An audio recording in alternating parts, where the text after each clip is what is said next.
You should work because I pay you to work. I put the coin in the monkey and the monkey does the symbols. And they think that's how to motivate human beings. That's terrible leadership. Put that coffee down. Creators are leaders. Be careful what kind of leaders you're producing here. Helen, we're both in sales.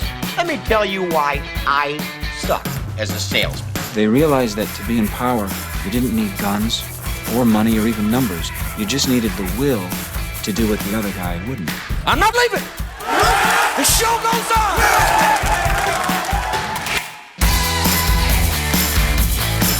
Well, hello there, friend. Welcome back to the Construction Leadership Podcast. I am your host, Bradley Hartmann. I'm excited to bring to you today my conversation with Mr. H.R. Huntsman. And I know what you're thinking. I wonder what the HR stands for. And I will tell you that you'll have to listen to find out. And maybe you won't even know that. But you should listen nonetheless. Why? Because he shares a ton of insight about leadership, about management, about attracting talent. Now, H.R. Huntsman is the founder and president of Leaders Edge. He's an executive coach, a business strategist, and a keynote speaker. As you'll hear, HR starts off with a really powerful story about a tough upbringing and how he survived through that, battled through, and developed a resiliency whose insights now really power his coaching practice. HR shares some wonderful advice on storytelling fundamentals for anyone at every level, but especially those executive leaders and how they can move a room, something that HR really specializes in and teaches executives. He shares some really practical advice, and something I wrote down that I've been thinking about since our conversation are about people do not exist to do jobs. The jobs are there to develop the people. And we talk about what's the magic number that if you have more direct reports than this, you are probably not going to be able to connect with them and resonate with them and really fully develop them simply because you don't have the bandwidth, both time and emotion.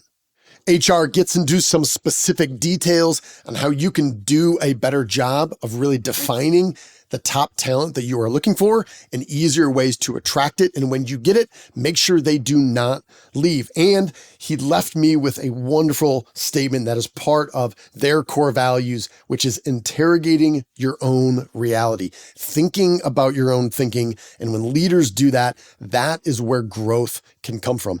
Exponential growth, let alone small, meaningful changes through a tough economic environment. So my friends, you're in for a treat. Please enjoy my conversation with Mr. H.R. Huntsman, founder and president of Leaders Edge. Mr. H.R. Huntsman, welcome to the show. Thanks, Bradley. It's an honor to be here. I appreciate the invite. I got to start here. HR. I know it doesn't stand for human resources. I thought maybe Harold Ramis. I don't know. I got to ask, what does it stand for? I love you, man, but I can't tell you. If I told you, I'd have to kill you. I'm sorry. This is top secret. This is the best possible way to start a podcast with you. All right. Fantastic. Well, tell me this. Maybe this you can tell me. Okay, I'll give it a shot. Can you place the audience, 6th grade, 12 years old, geographically, where are you?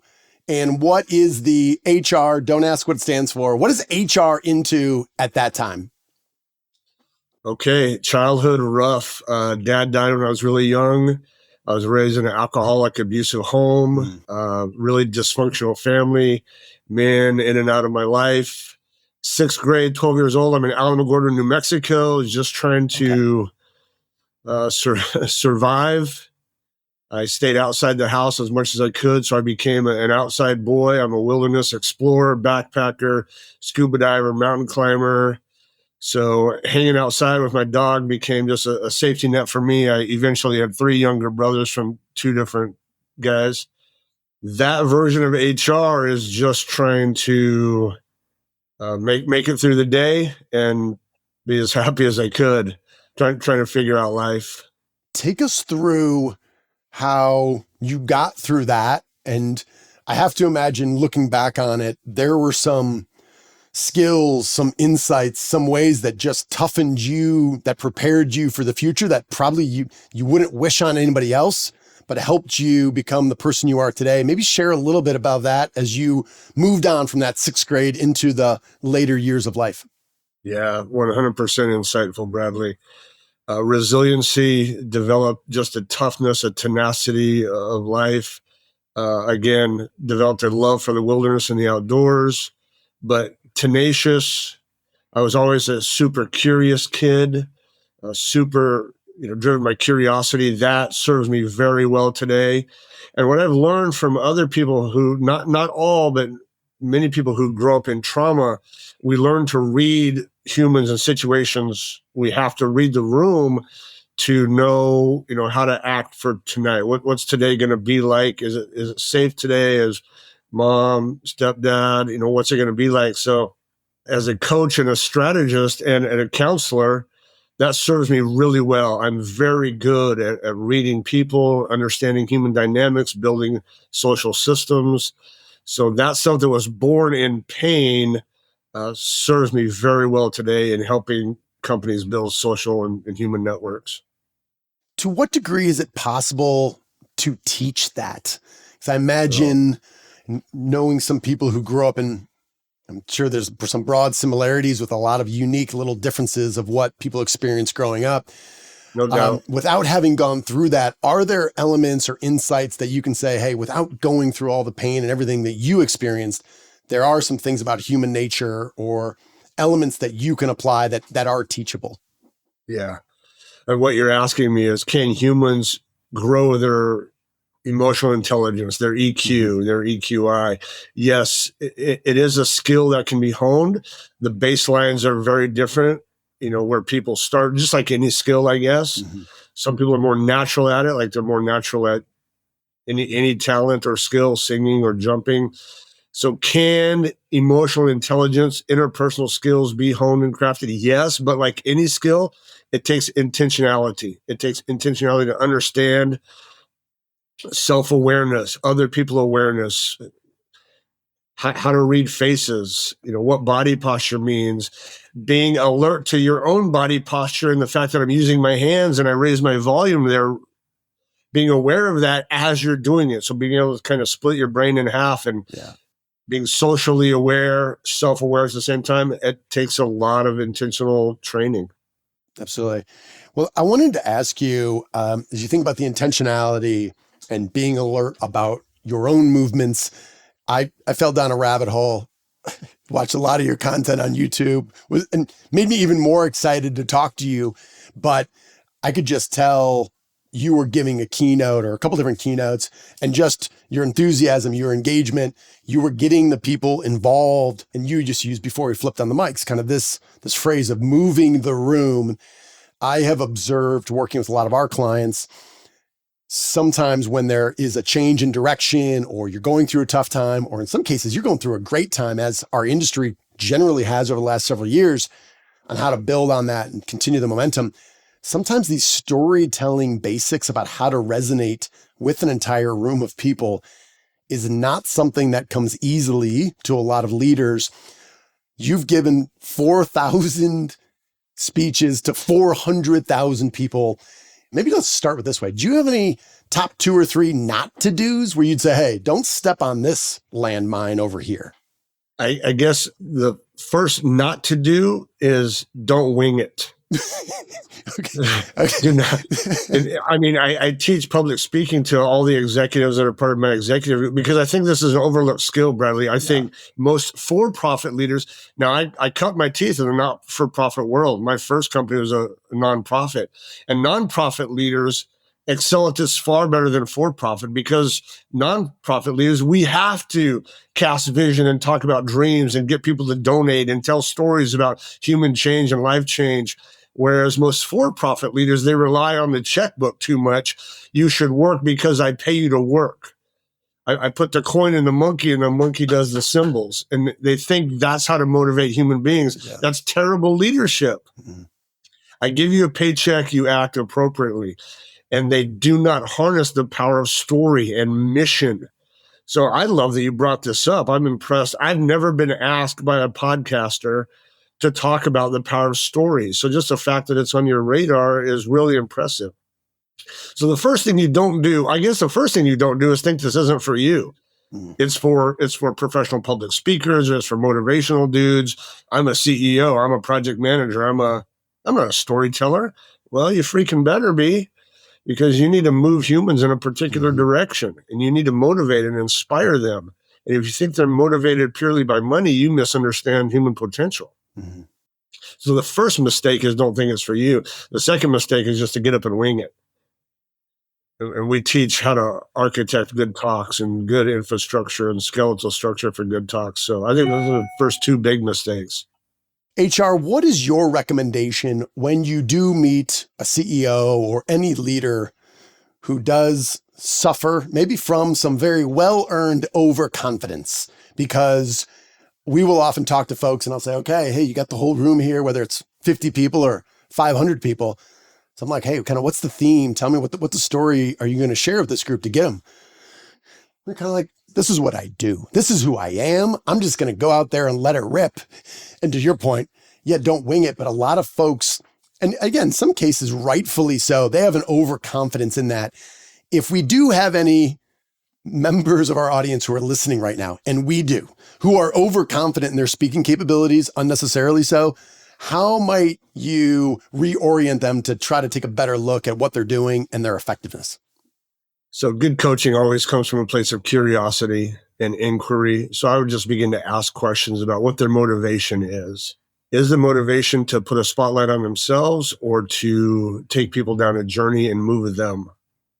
And I would just use a series of questions to try to get them to understand the great public speakers, the great motivational speakers are more concerned about the hearer's journey than their own shining on the stage. Mm-hmm. So the idea of this is what I do, I got this, is not nearly as powerful as where do I want to take this particular audience? What do I hope they learn? How do I hope they'll be different and transformed by the end of this talk? Does the coaching change or any elements of how you think about helping leaders tell a better story when the audience transitions from internally within their own company to maybe the outside, the market, prospects, the existing customer base? I mean, the fundamentals are going to be the same, but with your team, your staff, you see them every day. So that's actually, in my opinion, more difficult. It's more difficult to, at your weekly or monthly staff meeting, to move that room. They see all your flaws and insecurity. They see all that. I think that's a more difficult preparation than you're going to talk to the Rotary Club or the Chamber of Commerce, or you get up at an industry event. So the coaching is different around those two audiences for sure. Yeah, what you said about kind of the commissions and putting the coin in the monkey and having it clap the cymbals. What have you experienced, good, bad, or otherwise, when it comes to leadership around a sales team whose compensation is driven by commissions? And while many leaders may lament that or aspects of it, a lot of them will point to the market and say, hey, if we want to do this, we want to get this talent, this is what the market bears for it. How do you think about that, and maybe how to motivate that group of individuals or any group of people that do have a compensation that is driven by commissions? Sure. Well, let's be real. Money is important. Money, it's literally the commerce of our lives. But remember, it's only a tool. I use money for what? I use money to buy my house, to go on vacations, to prepare my grandkids for college. So anytime I coach people around commerce or income or commissions, it's always the why. Why is this important to you? Because it's never about the money. It's about what the money gets them. So what great leaders do is they'll dig into the what this person wants from this money.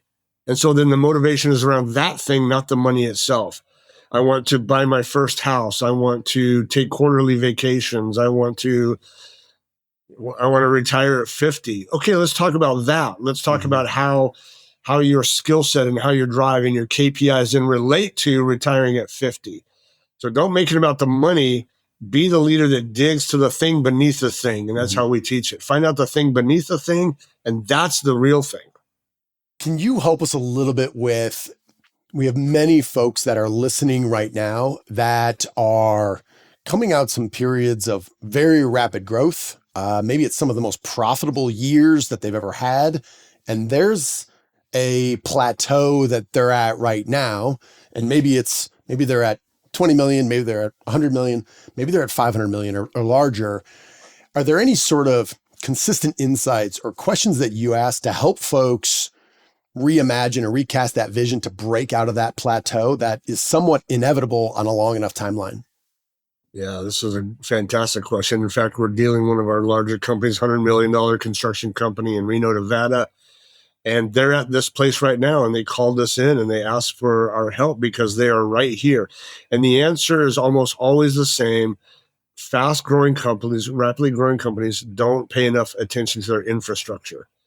So both the human infrastructure and the systemic, the systems and processes. And that's the case with this construction company. In their fast growth, what they've done is they have these wonderful high producers, these hardworking people, great people, working their butts off day in and day out, putting in 60, 70 hours a week, and they promoted them to leadership. Well, being a producer and a leader are two very different things. You could be an amazing widget maker, and then now you're the head of the widget team. Those are not the same skill sets. And so they have producers in the seats where leaders need to be sitting. And so we're having to form and reform their leadership development infrastructure. They have no leadership training. They have no leadership coaching. Now they have all these producers in leadership seats that are simply giving orders, and they're taking on far too much work. I'll just handle that. That could be the mantra of this company. Okay, I got it. I'll just handle this. And so these leaders are overwhelmed, and they have become blockages in each one of their departments. So our job is to go in and hopefully train them to be leaders instead of producers, or we need to move leaders into those seats or that company is stuck. So human and systems infrastructure is what rapidly growing companies need to pay attention to. Well, that immediately resonates with me, and we're at a certain portion of that with my own company. But I think more importantly, we run into this all the time where there's high performers that are problem solvers that have built their careers and have risen to new roles and taken on more responsibility and made more money. But at a certain point, that mentality of, I got this, the vanilla ice, if there's a problem, HR, I'll solve it. They jump in, and you're like, at a certain point, you can't do that, or you're going to limit your growth.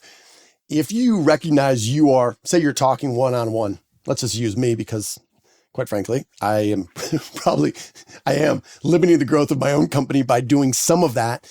It's one thing to recognize it. It's something else to really help build around it. Where do you start? Start with mindset. Okay. So let's say I'm working with this person. His name is Joe. Joe, what I've identified is you are a very hard worker. I mean, that's how you got to the seat. Now you're the director of manufacturing. You've got to the seat, amazing work. But it appears to me that you still have a producer mindset. And then, of course, tell me about that mindset and how you grew up. And in this case, Joe grew up in an agricultural home, a farming home, an immigrant home. His dad was the hardest worker he's ever seen. So he has this amazing adopted immigrant, hard farm working mentality. So success equals production. Mm-hmm. Success is directly linked to production. And so Joe, you're in a new seat now. You're in a leadership seat, and success here is empowering others.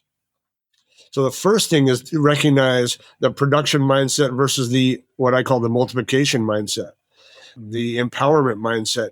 Joe, I'm going to need you. And do you realize that you're going to need to switch from a production mindset to a multiplication mindset or an empowerment mindset? Yes, H, I absolutely recognize that. It's just easier to do it myself. It's what I've always done. Joe, I know. So using questions to understand how they got to that production mindset, and then using questions to say, okay, let's talk about your top 5 direct reports.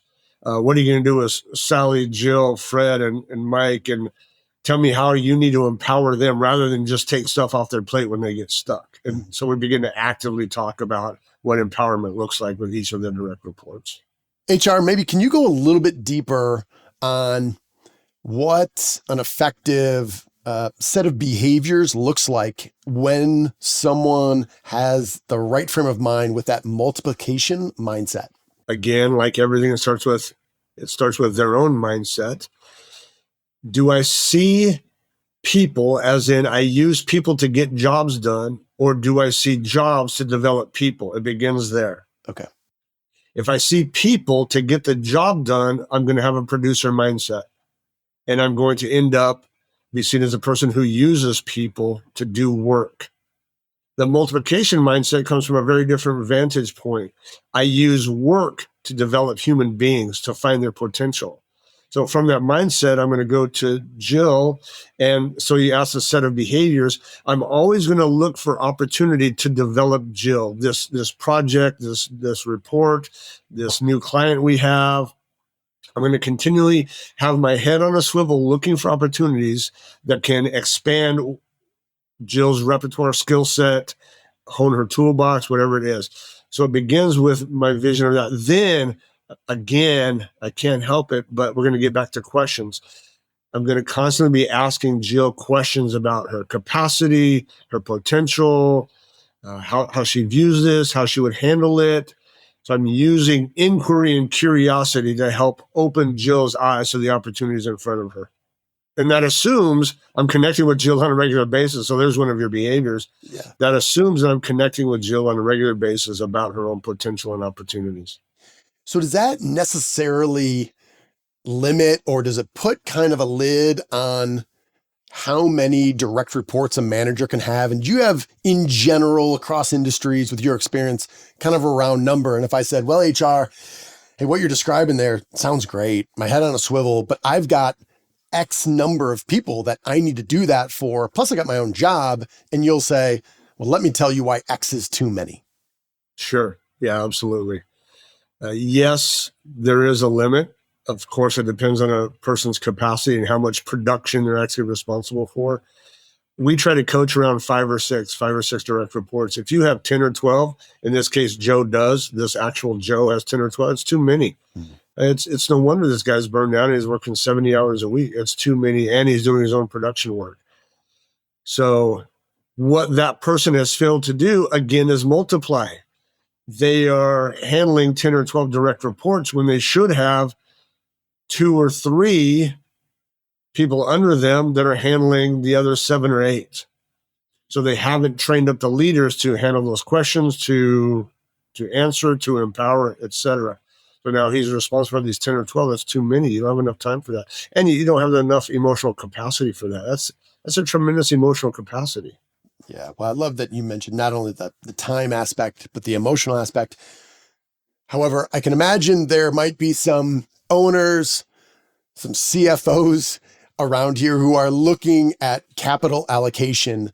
Of course. Who are saying, HR, hey, this sounds great. Love it. Love the idea of multiplying our company. Love the idea about really helping develop people. But right now, quite frankly, the number we got in mind is more like 25 direct reports per manager. I don't know. Money is finite. How might you change the thinking of people that immediately go to, well, how much is that going to cost? Okay. So, 25 would just be insane. If you want to have a high turnover in that seat, if you want to burn out your managers, perfect. That's a great recipe for that.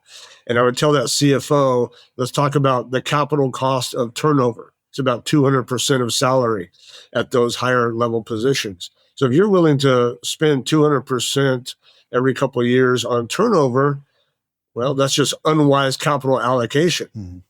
If you want to take the indirect approach, and yes, Mr. or Miss CFO, the direct approach is just every person handles their thing. There's no multiplication, and we're just doing addition work. I call that addition work. If you want to take the indirect approach for the long term, you're going to build a leadership infrastructure that will handle the growth that you are forecasting. If we're going to grow by 20 to 25% a year, we have to be developing the leaders for 5 years from now. Well, you don't grow leaders overnight, you grow them over time.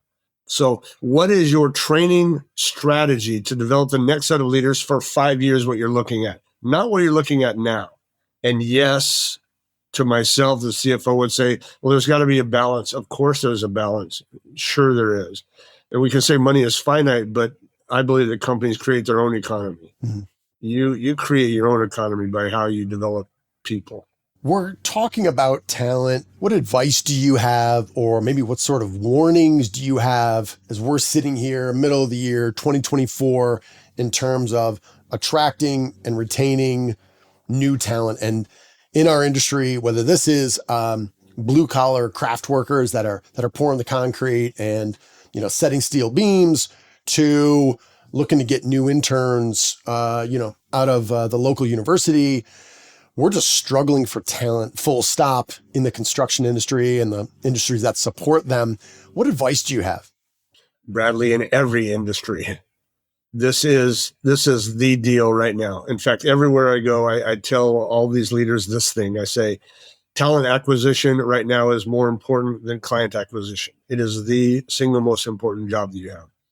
Talent acquisition and retention is your number one job right now. And again, trying not to beat a dead horse, this begins with the leader's mindset. How do you view talent? Is it a resource for profit or a human being with great value? I believe the greatest waste in human history is the waste of human potential. So how does that leader see talent? So that's the mindset piece. Then operationally, there's 5 steps that we teach on talent. One is create a talent profile. Everywhere we go in our team building system, we have 6 systems that we teach. In our team building system, it begins with a talent profile. Let's create an avatar of what Lencioni would say your ideal team player. We call it a talent profile. Okay. Create an avatar of your talent profile. Let's describe this man or woman as clearly as we can so we know exactly the kind of person that will fit in our culture. Now, we hire for culture, not for skill. So everywhere we go, we teach about hiring for culture, where you need to know what that looks like. Let's talk about our core values and how do we interview for that? How do we interview around core values? How do we recruit around core values? Bradley, onboarding is key. About 80% of retention is linked to the first 90 days of that person. So onboarding is incredibly important. Those first 90 days, are we teeing them up for success? Is everything clear? So we do a tremendous amount of work in onboarding, and then the follow-up training. What does your training strategy look like? How are you developing this human? Is it just they're on board, throwing the deep end of the pool, and good luck? I hope you can swim. That's the talent strategy for most everybody. Yes. We teach this mantra. Everywhere we go, we teach this phrase. We are a training organization that specializes in whatever. Spine surgery or modular construction or dental work. We are a training organization that specializes in. And what we have found is that when those C-suite individuals or owners or small business leaders can embrace that fact, we are a training organization that specializes in, changes everything. Mm-hmm. I'm curious about, when you think about the talent profile, my mind immediately goes to who's doing this role either now or recently that we love, and let's think about them. But are there risks there that you start trying to think about the really unique attributes of a single person versus someone who might be more readily available in the overall market? Maybe just a little context about that. No, I understand. And here's how we do it. Your idea about a single high-performing individual, what we do is we take that and we make it team-wide. So let's say we're working with the executive team or all the directors of departments, and we'll ask them, tell us about your highest-performing individuals. And what we'll do is form a composite. Okay. Rather than a single individual, we'll form man, we love Sally because Sally has such a positive mind. Every time she walks in a room, she warms it up. And Fred, gosh, Fred is just a great team player. You ask Fred to do anything, he's like, I got your back, I'm with you. And what we love about, and then this composite begins to form of this talent, this ideal team player. And we put together the most important 5, 6, 7 traits that are non-negotiables for ABC Incorporated. These are non-negotiables that we got to have in anyone. It doesn't matter the department. To fit our culture and understand where we're going, they have to fit this deal. And then we'll create the interviewing questions and the recruiting questions and recruiting profile around that type of person. Does that answer that question for you? Yeah, no, that's wonderful. You mentioned Patrick Lencioni, ideal team player. Like, The ability to just kind of read that and have like 90% of the people who have read it go hungry, humble, and smart, I think Sure. is just going back to that storytelling aspect, just really well done. Also, the fact that it was about a construction company helps our audience there. That's true. Are- That's true.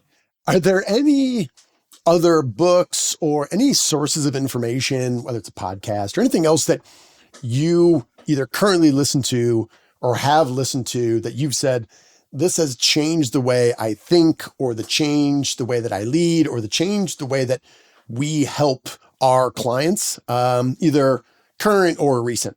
I think Lencioni was pretty impactful when for me, I was a young leader when he first started. I remember I was flying to a leadership conference and I was in an airport and I just walked in the bookstore and I saw 5 Dysfunctions of a Team and never heard of this guy before. I think that's probably his first book. And I literally sat down in that bookstore and I read the entire thing right then.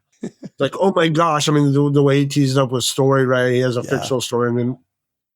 And obviously I bought it, and I think I've probably bought every Lencioni book, and some I love, some I think Ideal Team Player, in my opinion, is probably his weakest book. Some good principles, but I think it's probably oversimplified. So I think Lencioni, Jim Collins, Good to Great, some of the principles about the level 5 leader. I cut my earliest teeth on John Maxwell. Okay. Developing the leader within you, developing the leader outside of you. That's probably way too old for most of your audience. But, in my 20s, when I started my first company, John Maxwell was who I cut my teeth on. I was part of his Maximum Impact Club, the whole deal. So those are some of there's been so many more. Understanding Michael Porter. Michael Porter is a professor at Harvard. Probably no one knows who he is. His books are really hard to read, but technical strategy, what true business strategy looks like for those that didn't get an MBA from Harvard. His books and his work has been very formative for understanding about the strategy side of business. I was listening to a podcast recently. They said Porter's book on strategy, which I think came out late 70s, early 80s. And they said the same thing. Like, it's super dense. It's not easy to get through, but they said, you buy that book, chapter 1 through 3. That's it. It's like 60 pages. Do not read anything else. That is like just the core of it. And so I bought it and I did. I literally stopped at the end of the 3rd chapter. And I was like, okay, this is pretty good. Just even glancing through, I'm like, I'm not smart enough for what comes after that, but cool. Well, that's helpful. And here's what I've found. There are just timeless principles about leadership, which is kind of so obvious. Maybe it doesn't need to be said, but buying books about Maxwell and these guys that had their moment where they like changed the world and then they kind of aged and someone else came along. There's so much great stuff out there. How do you manage your own time between allocating it towards really helping individual clients versus just rejuvenating yourself, educating yourself on a day-to-day basis? Yeah, this is a great question. And it's also something we teach all of our executives. We talk about your bucket. How full is your bucket? What are the things that fill your bucket? For me, still outside in the woods with my dog, just like that 12-year-old boy in New Mexico, fills my bucket. Reading for sure. In my childhood, I was told kids like, you don't go to college, you'll never amount to anything. So my curiosity has led me to be an insatiable learner. John Maxwell taught me early. He said, thinking time. So he has a thinking chair. I have a thinking chair. I'm going on 60 now. I read that book probably when I was 28 or 29. And he talks about setting aside thinking time, where that's all that chair is for, us to think. And he writes, and I have a thinking chair in my office. I don't think enough leaders just spend time thinking, using their brain to envision the future and interrogate their own reality and challenge their preconceptions and assumptions. So reading time, thinking time, and for me, time in the woods with my pups always fill me up. That phrase, interrogate your own reality. I love that. That's in our mission statement. That's thing number 1. We interrogate reality. We provoke creativity. We inspire change. Those are our 3 mantras in our mission statement. And what earns us the most capital is that interrogate reality. We ask hard questions of ourselves and everybody we get to work with. Cool. Well, I'm watching the time. One last question here, because I think this applies to every single person who's listening, including, we know there's a lot of university students that are studying construction management that listen, including them. I will often ask this question that you refer to is, how often on your calendar do you set aside time, shut off the phone, shut off the computer, literally just sit by yourself and your own thoughts and think about your own goals, your own family, what are you doing, your customers, your team, just to think? The most common reaction I get when I ask that in a one-on-one setting, whether it's a CEO or a mid-manager, is laughter. And one person said, if my boss walks by my office and I'm just sitting there thinking, I might get fired. And I said, well, what will happen if you tell him you are just actively thinking about your own thinking? He's like, I will still probably get fired. So I think this is a pandemic, this lack of thought of just taking a step back. And sure as hell, I'm guilty of this myself. Maybe as you close this out here, how might you help people to develop that discipline? One thing I say is the greatest weapon you have, the greatest tool, the greatest asset you have is the 6 inches between your ears. That needs to be developed more than any other skill set or any relationship. That 6 inches between your ears is your future. It's your mindset. It's your, whether you see the world with joy and opportunity or hoarding and withholding. Sharpening your thinking, in my opinion, is the most important craft every leader, well, every human, but I work with leaders, every leader should engage with. And like you, when I talk to people about thinking time and ask them, what is your thinking habit? Again, they laugh. I don't even know, H, I don't even know what you're talking about. Right. Most people are not comfortable with themselves. Bradley, that's the truth. Most people are not comfortable with themselves to sit in a room for 15 minutes in the dark with a pen and paper. They wouldn't even know how to handle that. So training people, just take 5 minutes, just take 10 minutes. For me, it's a daily habit. It's a daily habit to just sit and think. And I usually take 30 minutes to an hour early in the morning to just think. And it looks almost silly, right? If someone walk in on me, I'm not doing anything. Correct, right. I'm not doing anything except in here, I'm strategizing the future. I'm coming up with a new product line. I'm thinking about content. I'm writing my next book. I'm going over a coaching conversation that I learned from. I made a mistake there and I shouldn't have done that. And I'm refining everything I'm doing. I'm making it all better by setting aside the discipline of just thinking about it. And our society is getting more and more superficial because we don't do this. We're connecting on Facebook, but we're not connecting with ourselves at all.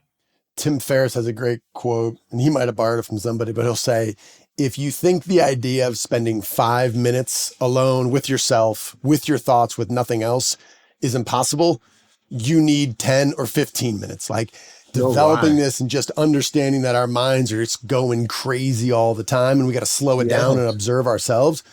I mean, I'm on that journey, hardly have it mastered, but I've certainly realized left unchecked, it's not good for me or my team or anybody else. That's for sure. And just the fact that you've thought about that puts you ahead of the game. Yeah. All right. We're going to close out here. If I can pick the correct 2 names that form HR, will you tell me? Sure. Go ahead. Give it a shot. I'm going with Hector Ronaldo. Yes or no? Yes. How in the world did you get that? I've been thinking about this whole time. I'm like, Hector Ronaldo. No way. No, that's not it. It's not even close. Right. But good try. HR Huntsman, thank you, sir. As we wrap up here, where can people learn more about you, about your work, how you help teams, executives, everybody? Sure. Just you can look me up. Our website is yourleadersedge.com. Just email me. I'm a very connected dude, HR@yourleadersedge.com. I'd love to hear from them personally. Cool. We will make sure we put that in the show notes. HR, perfect. Thank you for your time. I've really enjoyed this conversation. Thanks, Bradley. It's been an honor and a joy. Fantastic work. Keep it up.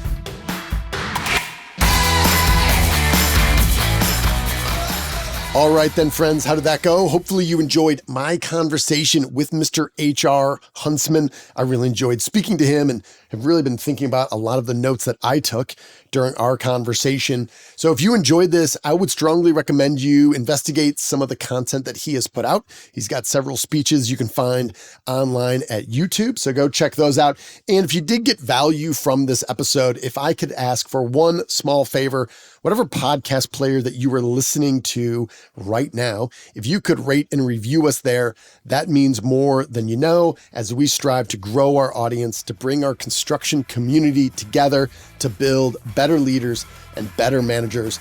That would be appreciated. That's all I got. We're closing it out. You, my friend, you're owed nothing. Deliver value first. Make it a great week.